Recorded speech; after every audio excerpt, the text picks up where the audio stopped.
JT, your story, has had a recent twist where you recently did a recapitalization. The recapitalization has allowed your company to get a fresh start, hasn't it? It erased some debt off the books and gave you a fresh start. I wonder if you could talk about why that was the best fit for that moment in time for your company.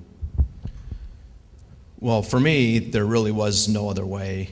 Selling the company, the vast majority of it, all of it,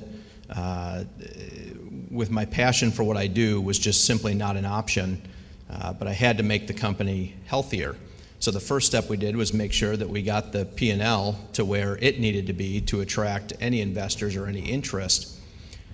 I plan to have a long career. I love what I do and have a lot of great ideas of where to take an industry in printing and add a technology component that we have conceived and started to develop, but with our leverage we're not able to follow through on these great ideas we've got.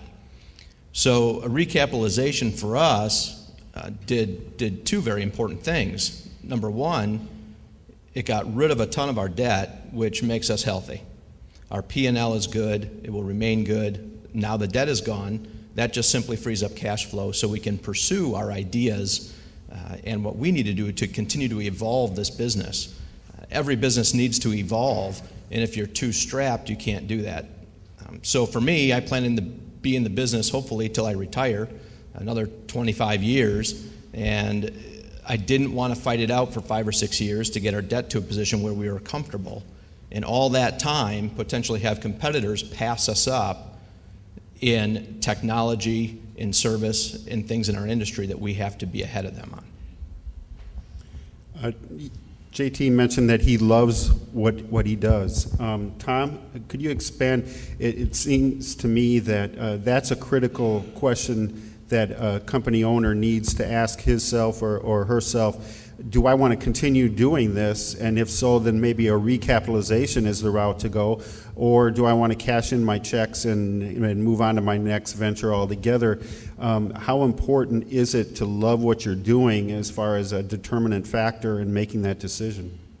That's a tough read in many situations, and I think that we do a lot of recapitalizations. We also do a lot of management buyouts. I think it was brought out before by Scott and the earlier panelists. I think one is a value decision.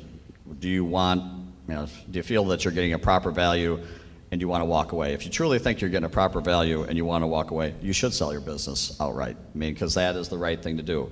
But if you think that there's a lot of potential for growth and you think that you want to keep doing what you're doing, it makes sense to diversify your wealth and at the same time have the opportunity to grow your business. And you have to have that commitment. And as an investor, our read has to be, is this person going to, even in a recapitalization, going to take a large check and go to the beach and say they were going to work hard, but actually don't.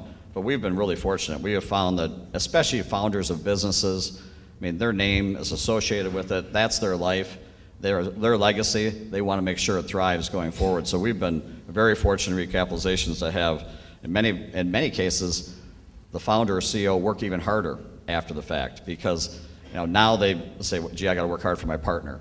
And I think that has been, we have found is, in many cases, the companies move forward, they got someone to share. The other thing they should consider is, they're writing all the checks when they're owning 100%. Why not get some dumb money like myself in to write checks with them? That's the thing. You share that risk, and because you may be embarking on another venture that you're going to have to write another check for. In that case, many times it's a good time to bring an outside partner to help write the checks with you. Mike and Kent, how important is it to weigh how much you actually love what you're doing as a way forward? Yeah, I guess, again, I think, what I really love to do is, I always say I've never met an idea I don't like.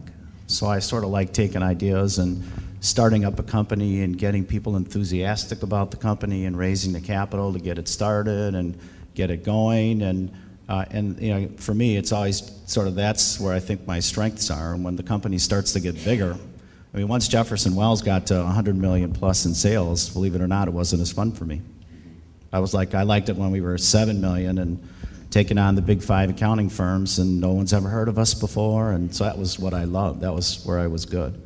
And so I just know that that's my strength, and I thought, I'm going to just do this, and then someone will want to buy it and take it to the moon, and then I'll go do it again, and we've done that 5 or 6 times now. So I don't know if I have the attention span or the patience to stay with something 20 or 25 years, but it's a lot of fun, and I really enjoy sort of that startup phase. So I just know my own sort of personality and what I like to do, and but I do understand there's people's, life business that they've dedicated all the time to. Maybe it was a earlier generation business, and I can certainly understand the desire to stick with it. It's just not sort of my MO. Kent, you sold Granite Microsystems in 2002. You started, you got Embed Tech going. You sold a majority of the share of Embed Tech to Brunswick Corporation. Then you bought it back in 2004, and now you brought in 3 partners as investors and managers. So you've been through the entire cycle of it. How important is it to love what you're doing as far as determining how far you want to take it?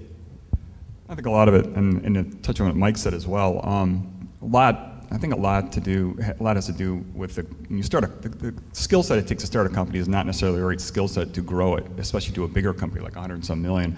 I've learned that probably the hard way as well. And I think you have to just, to keep the passion so you love what you're doing, you have to make sure you're doing the things you like to do, and make sure you can find good people you can trust that can take over the parts that you don't like doing.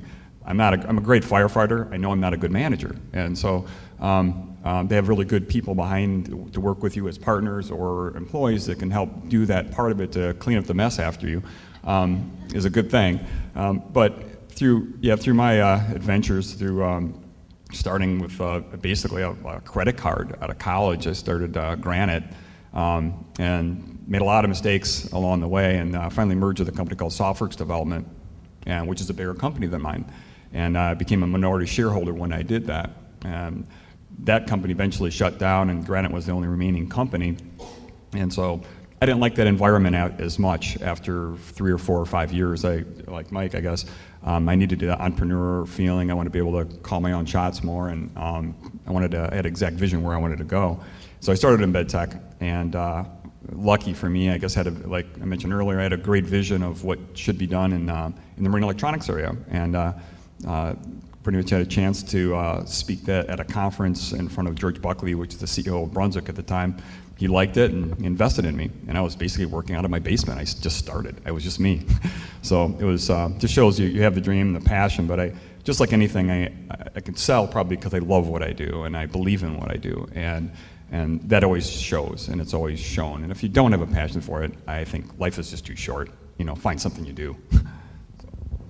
JT, your partner has recently bought in is Paul Sweeney, a PS Capital.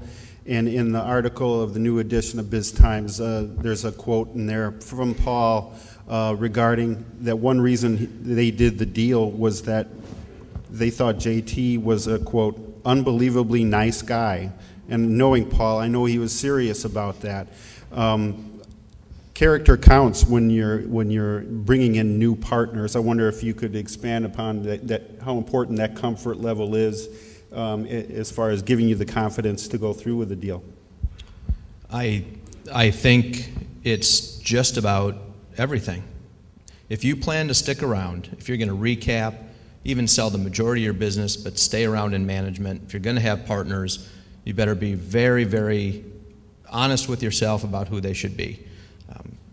The panel has said, and Tom has said, it's their job to evaluate the management team of the company they're looking to invest in, but how much diligence does the seller do into who the partners are? The tendency is to look at the dollars first, and they're important, but again, if you're going to stick around, it's absolutely critical who your partners are.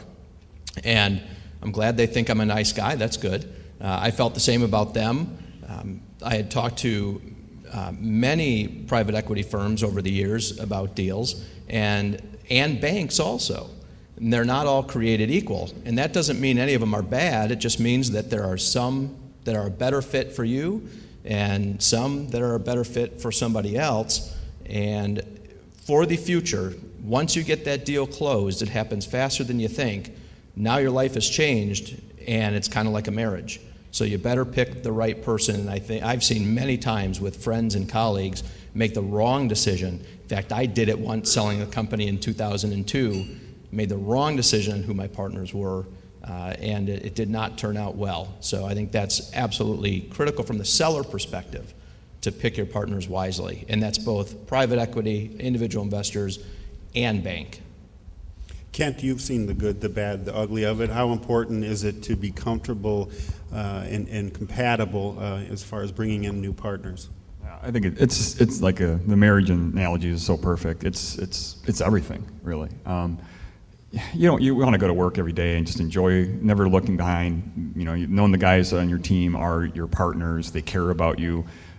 You care about them. You want to see them succeed long term, and you care about their personal life because you are one big team, and your success is their success. And I think that always gets that abundance mentality versus a scarcity mentality. You have to have that same beliefs with the guys around you.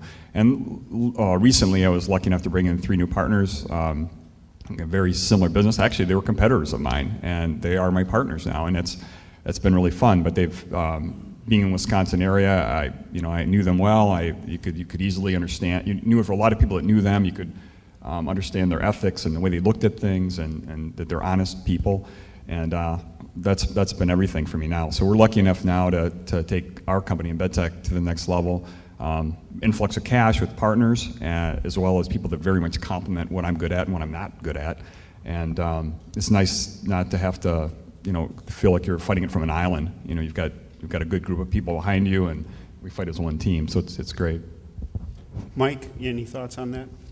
I really agree with what these guys have said. I think it is sort of like a marriage. And I also would extend that to even the board members that you bring in. I've had a couple of cases. I've started enough companies. You have several really good ones and a couple that didn't do so well. And I think in one of the cases, the board, it was a board that the chemistry just wasn't really very good. And that caused a lot of headaches and a lot of grief, and the company didn't make it. So, that's almost as important as your investor source. Again, I've sold to these big companies or gone public, so some of the personality of the seller and all that stuff isn't really important. Manpower is an awesome company, and they wrote us a nice check. That was sort of the thing we really wanted there. But I think that along the journey, you really want to have some fun. And in these early stage companies that I get involved with, you just can't really make very accurate predictions a lot of times. So you can see some pretty wild swings in your results, and you want some people there that understand that. And so that's important to sort of interview if you're going to bring in investors. I usually will interview other companies, and I ask pretty, deep questions. I want to know, what if we miss our numbers by 25%? And these early stage things can do that. Or what if we kill our numbers? Are they going to pile on? And so you want to try to really get to know the people that are going to be very impactful in what happens, and sort of the fun quotient as well. Tom, you put together dozens of deals. How important is that compatibility? I think it's critical, and I think they mentioned before. I think JT the people selling should really check out who their partners are going to be, and the best way is to talk to people that they've invested in. That's something you really should do, because they're the people who truly have worked on the other side.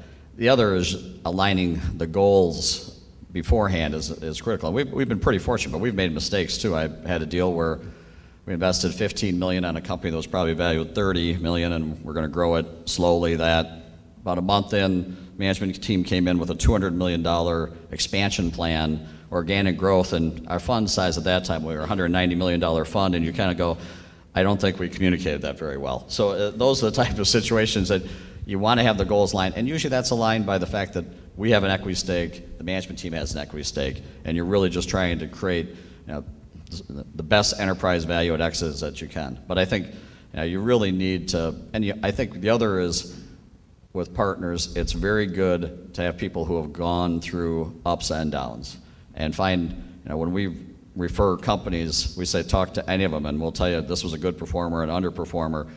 People have gone through recessions, people who have gone through some of the trials and tribulations, and how they react in those situations.